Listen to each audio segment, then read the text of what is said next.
starts a desire.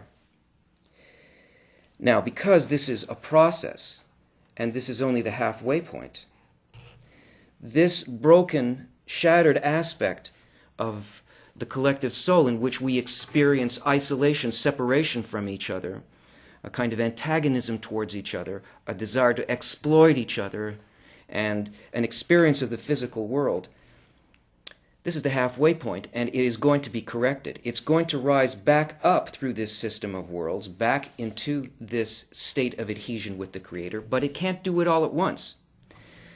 So purposely, it was broken into 600,000 parts. Each one of these parts was likewise broken down into 613 desires.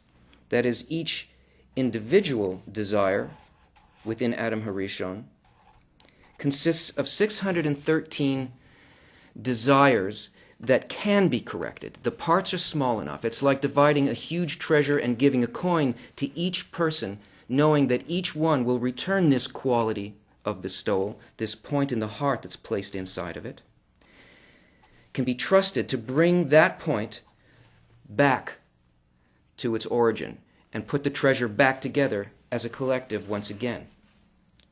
So in the point in the heart of the individual who begins to feel this desire for spirituality, this coin from the treasury of the king, plus the 612 other desires that exist in the heart, must be transformed bit by bit to resemble to a greater degree the quality of the Creator, to reverse this process. Now the thing is, this process of the return, of the correction, of the tikkun, of the transformation, of the fulfillment of the thought of creation, it's going to happen. And all of us, all 600,000 pieces of the collective soul, are going to rejoin and are going to ascend from physical, selfish perceptions and a world of suffering back into a complete, whole interrelationship with each other in such a way that we reach the goal of creation, which is adhesion to the Creator and the complete filling and of the greatest unbounded desire. It's going to happen. But the question is, will it happen consciously with our agreement, or will we be pushed to it? You see, there's one goal, and the goal is assured, but there are two paths to the goal. One path is called the path of pain, and the other path is called the path of Torah and mitzvot. Now, the path of pain is the path that we're all already on. It's not even really a path.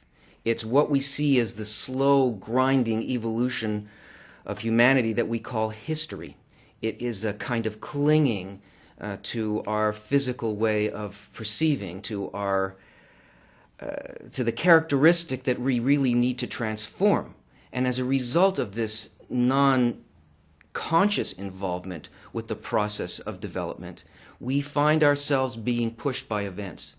We see catastrophes, we see tsunamis, we see wars, we have personal experiences in our lives, experiences of pain, experiences of suffering that are caused only by the lack of conscious involvement with the process of the development of desires and their correction.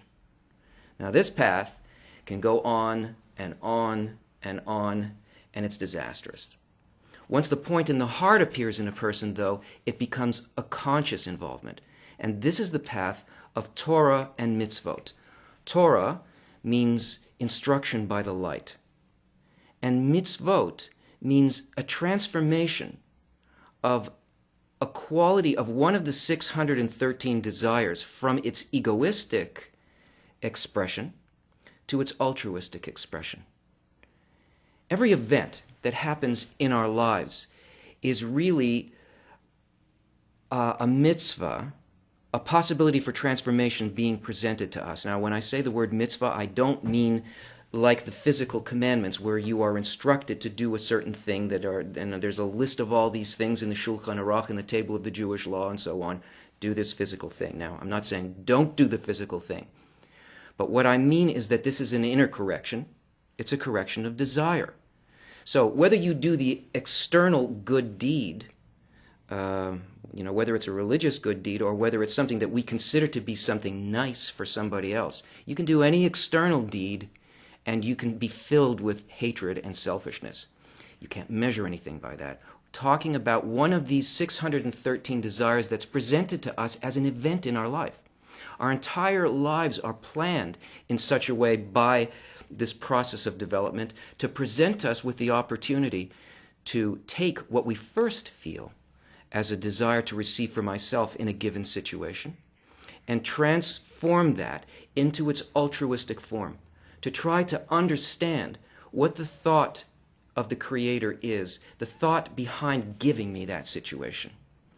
Because, as you remember, the only way that we progress along a spiritual space is by altering a quality within me to resemble that quality in spirituality that I want to enter. So what it is that I want to know, according to this new desire, this desire straight for the Creator, is I want to know the Creator. I want to have a direct sensation. I want to feel in my desires, in the tangible things that occur in my life, what is the thought of the one, of the upper one, of that upper level that gave me this perfectly structured situation, that gave me this opportunity, like a birthday present, for me to take it first in its corrupted form, and by analyzing this and seeing what it is, feeling what his thought is behind it. That's a mitzvah. That's tikkun. That's transformation.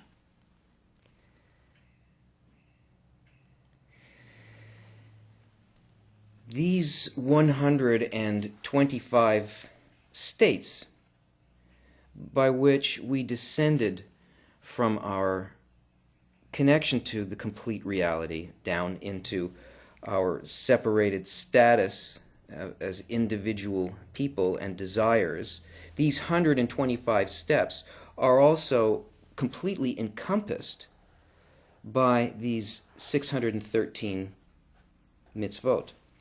So that the correction of these transformations will bring the individual all the way back up the ladder. Another feature of this is that each and every level of descent is imprinted in us as a gene. Every point by which a greater and greater degree of the will to receive was added is remembered by us like breadcrumbs on a path. And this being the first spiritual gene, this point in the heart, our access to ascent, is actually the entry